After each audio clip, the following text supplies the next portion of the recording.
Hey, it's good. I'm doing a discussion over Dogmeat. So I played this Friday night at my LGS, and it's actually a lot of fun to play. Um, it's actually kind of fascinating in a way to play this.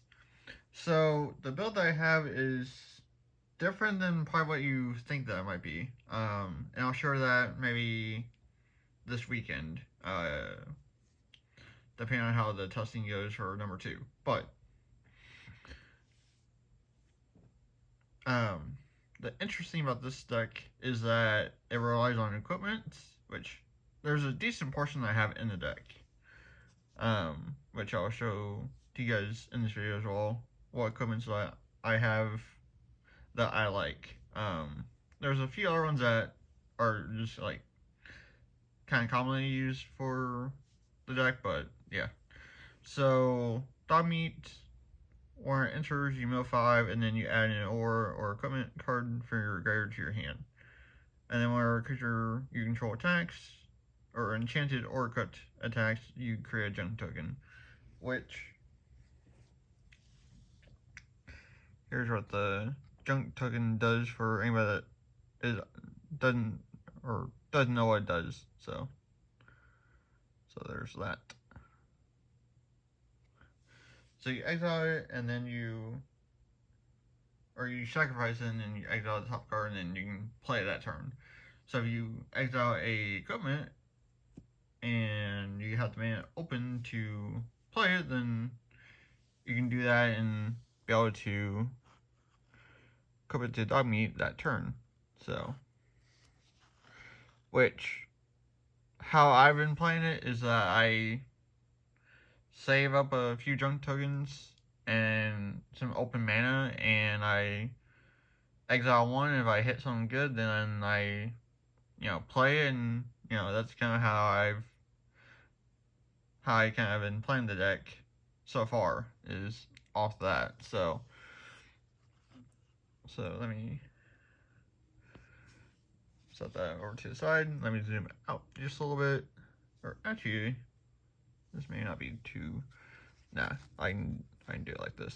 Okay, but here's some of the equipments I run.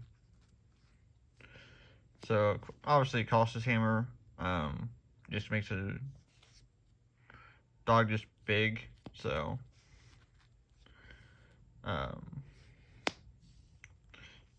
this is one from the Commander deck, I believe, or just the set itself, but I think it's from the Commander deck of the Dogmeat one. So Scrappy Survivor, I believe, is the name. So, and then this one's also a pretty good one too, because the equipped creature has Menace, Death Touch, and Annihilator 1 with the additional effect for Annihilator. So yeah, it's pretty good. And then this is one of our new ones I had recently picked up.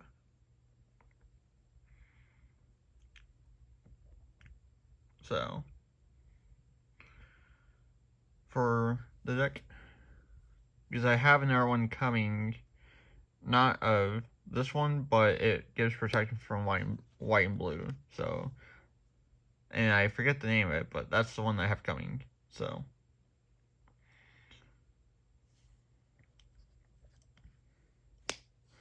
Lotus Ring just gives a creature +3/+3 in vigilance, and also makes 3 mana by sacrificing it, but you don't really want to do that a whole lot, but it also depends on what you have this equipped to, so something could benefit from being in the grave. So yeah, Hammer, Mithril Coat, Helm, and then Commander's Plate. This is the other new one I had picked up for this, or well, just using in general. So, but yeah, so that's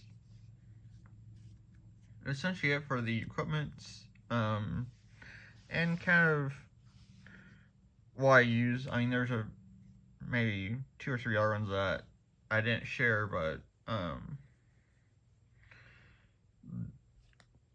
they're just kind of not terrible ones, but just kind of ones that are in kind of most of the builds that you guys see. So, and you guys will see those in the deck when I share that, hopefully on Saturday or Sunday. So, but yeah, so that's essentially it. I definitely highly recommend the Dogmeat deck.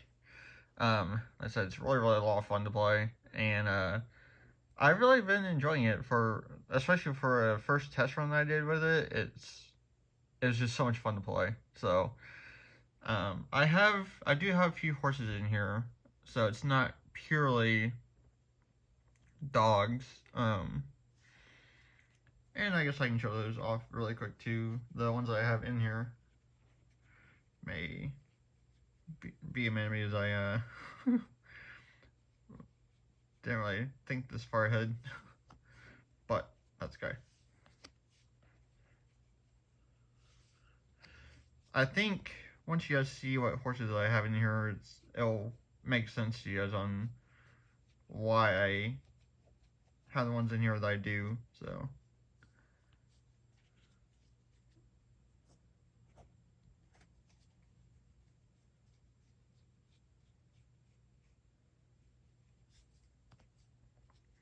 there's one obvious one that you guys might think of for something like this.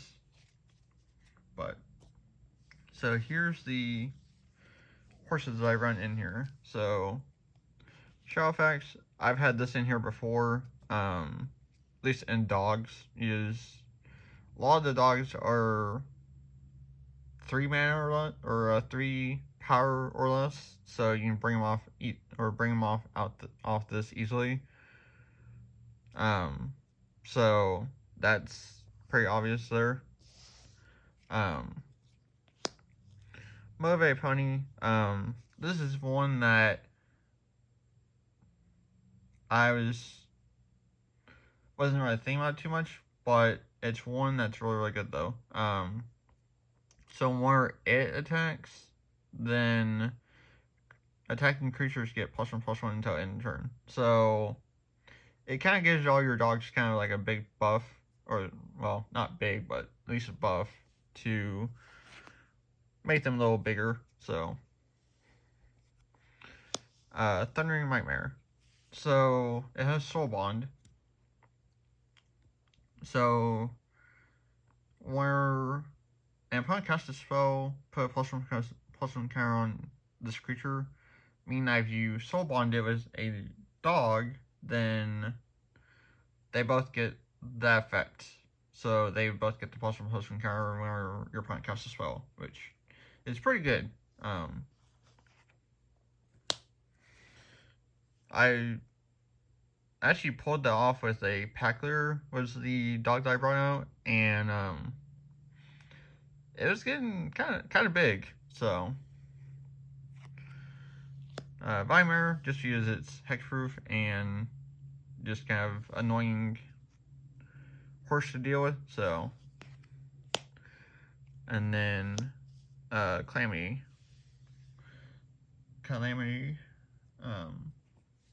Now I'm sure you guys are probably wondering, like, well, why do you have that in deck? Well, I'll explain in the deck list video too, but I'll explain it in here. So basically, what you want to do with the horse is you want to use Packler to saddle it because it just has saddle for 1. And so you get to make a copy of Packler with the Calamity. And so that's tapped and attacking. So essentially you get 2 copies of this, which says other dogs you control get +1/+1, and also gives your dogs protection. I think that effect would still go through, maybe not, um, but at least the +1/+1 counter would at least be in effect. I would think where you would use the pack leader to sell it. So, but yeah, so that's essentially it for this video. I said just a very fun deck, definitely one that I highly recommend, and yeah, just a fun deck overall to play and enjoy. So yeah, so thank you for watching, and I'll catch you all in the next video. Alright, there you go.